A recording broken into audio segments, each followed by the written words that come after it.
नमस्कार, मी योगेश. सध्या आपण आहोत हातकणंगले तहसील कार्यालयाजवळ आणि आपल्यासोबत आहेत राष्ट्रवादी काँग्रेस पक्षाचे हर्षवर्धन चव्हाण सर.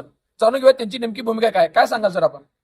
आज राष्ट्रवादी काँग्रेस पक्ष तालुक्याच्या वतीनं आमच्या जिल्ह्याचे नेते आदरणीय हसन मुश्रीफ साहेब यांच्या मार्गदर्शनाखाली या तालुक्यामध्ये आज संभाजी अण्णा पवार लाटोडे गणातून पंचायत समितीसाठी तसेच संदीप आळतेकर आळते गणातून पंचायत समितीसाठी आज अर्ज दाखल केलेले.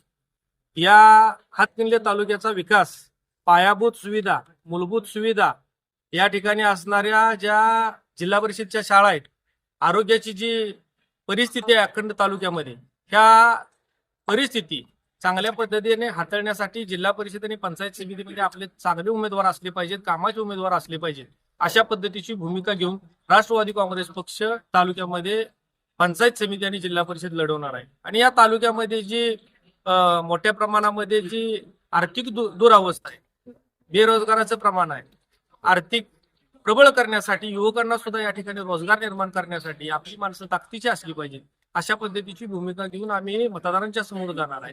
आणि आमचा कौल या ठिकाणी मतदार राजाने राष्ट्रवादी काँग्रेस पक्षाचे जे नेते आहेत हसन मुश्रीफ साहेब, हे गोरगरिबांचा आधार ओढ आहेत, श्रावण बाळ आहेत. आणि ज्या पेन्शनच्या ज्या योजना आहेत त्या अखंड राज्यभर साहेबांनी उभा केलेल्या आहेत. बांधकाम कामगारांच्या माध्यमातून ज्या घरामध्ये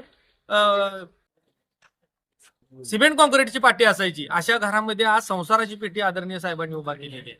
अशा पद्धतीचं नेतृत्व आज तालुक्यामध्ये आमच्या रूपानं या ठिकाणी साहेबांनी उमेदवारी दाखल करून उमेदवारी देऊन आम्हाला पुढे आणण्याचा प्रयत्न केलेला आहे. त्याला सगळ्यांनी ताकद द्यावी, अशा पद्धतीचं मतदारांना मी या ठिकाणी आवाहन करतो.